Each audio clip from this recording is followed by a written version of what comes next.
आप सोच रहे होंगे 9 रूप तो देवी के होते हैं, फिर बहू? भाई बहू भी तो लक्ष्मी का रूप है। तो जब बहू के पैर पड़ने से घर में समृद्धि आती है तो और क्या क्या होता है, जरा देखिए। रामलाल और श्यामलाल 2 भाई थे। दोनों बड़े ही प्यार से साथ ही एक ही घर में रहते, लेकिन दोनों की बीवियों का रवैया एक दूसरे के लिए बिल्कुल ठीक नहीं था। एक दिन रामलाल की बीवी कहती है, अरे रमा, ये क्या कर दिया? सारा कचरा पूरे घर में फैला दिया। माफ करना दीदी, मैंने रखा तो एक ही जगह था, लेकिन हवा इतनी तेज चली कि उड़ गया। अभी उठा देती हूँ। हाँ हाँ जल्दी करो। और एक बात, अब भाई साहब से बोल देना कि 2 रसोई कर ले। पता तो है मेरा बेटा सोहन बड़ा हो गया है, अब लड़की वाले भी आने लगे हैं, तो उसकी शादी हो ही जाएगी इस साल। हाँ हाँ दीदी, मेरा बेटा विहान भी तो बड़ा हो गया है और उसकी भी तो शादी होनी है। ठीक कहती हैं आप। अब हम ऊपर वाले तल्ले पर शिफ्ट हो जाएंगे। मैं विहान के पापा से बात कर लेती हूँ। बात नहीं करना, शिफ्ट होना है, क्योंकि मैं अब साथ नहीं रह सकती। हाँ हाँ दीदी, ठीक है ना। फिर क्या, हो जाते हैं एक घर के एक परिवार के 2 टुकड़े और 2 रसोई, दोनों के बेटों की शादी। और फिर शुरू होती है कहानी। अरे मेरी बहू तो ढेर सारा दहेज लाई है। ये देखो, बड़ा टीवी, एसी, कार और गहने भी। दीदी ये तो बहुत अच्छा है, लेकिन है कहाँ आपकी बहू? अब वो सो रही है, थोड़ी रिजर्व टाइप की है ना, अपने ही कमरे में रहती है और ज्यादा बात भी नहीं करती।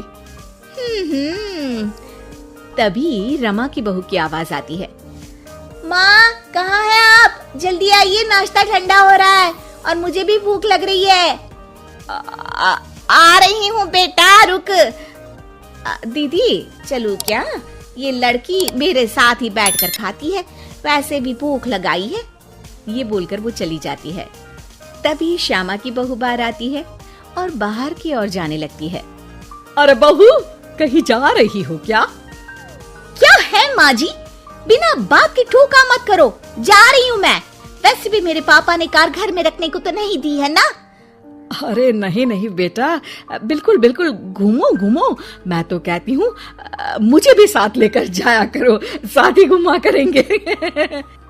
अरे नहीं नहीं, मैं आपके साथ बिल्कुल भी कंफर्टेबल नहीं हूँ। वैसे भी मैं शॉपिंग में जा रही हूँ, कहाँ आपको टांगती फिरूंगी। ये बोलकर श्यामा की बहू निकल जाती है। तभी उसके कान में ऊपर वाले तल्ले से हंसने की आवाज आती है। और ये कौन इतनी जोर जोर से हंस रहा है? ऊपर जाती है, जहाँ वो देखती है कि रमा और उसकी बहू साथ बैठकर बातें कर रही होती हैं। फिर तो मम्मी जी इतना मजा आया कि मैं क्या बताऊं। हाँ हाँ बहू, सुनने में ही हंसी नहीं रुक रही। तू तो वहाँ मौजूद थी। तभी दोनों की नजर श्यामा पर पड़ती है। अरे ताई जी आइए ना, आइए। वो उनके पैर छूती है और फिर चाय बनाकर लाती है। श्यामा अकड़ कर कहती है, अरे नहीं नहीं, मैं चाय वाय नहीं पीती, बस हंसने की आवाज आ रही थी तो सोचा बता दूं कि टीवी की आवाज धीमी कर लो। अरे टीवी, वो देखो दीदी, धूल खा रहा है, वक्त ही नहीं मिलता देखने का।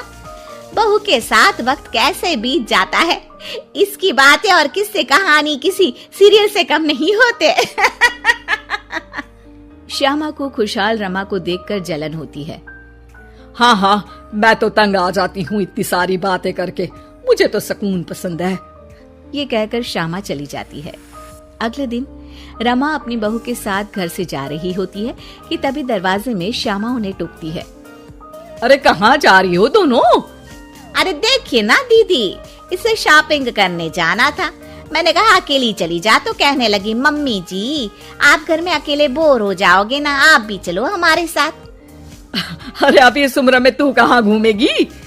अब देखते हैं दीदी, जहाँ ये लड़की घुमा दे। अब मेरी बहू भी कल गई थी कार चलाकर। हाँ। तभी रमा की बहू कहती है, ताई जी मुझे तो कार चलानी नहीं आती, लेकिन हाँ, इस सुहाने मौसम में मम्मी जी को स्कूटी की सैर करा देती हूँ। श्यामा का मुंह बंद हो जाता है। वो अपने कमरे में चली जाती है जहाँ उसकी बहू बैठकर अकेली टीवी देख रही होती है।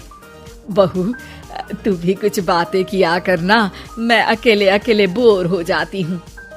तो क्या मैं यहाँ आपको एंटरटेन करने आई हूँ? देखिए मम्मी जी, मैं तो सिर्फ ये कहना चाहती हूँ कि ये टीवी मेरे पापा ने दी थी, तो ये टीवी कल तक मेरे कमरे में लग जानी चाहिए, समझिए आप? ये बोलकर वो वहां से चली जाती है। श्यामा सोच लेती है कि वो अब ये सारी बातें अपने बेटे को बताएगी। शाम को उसका बेटा जब घर आता है।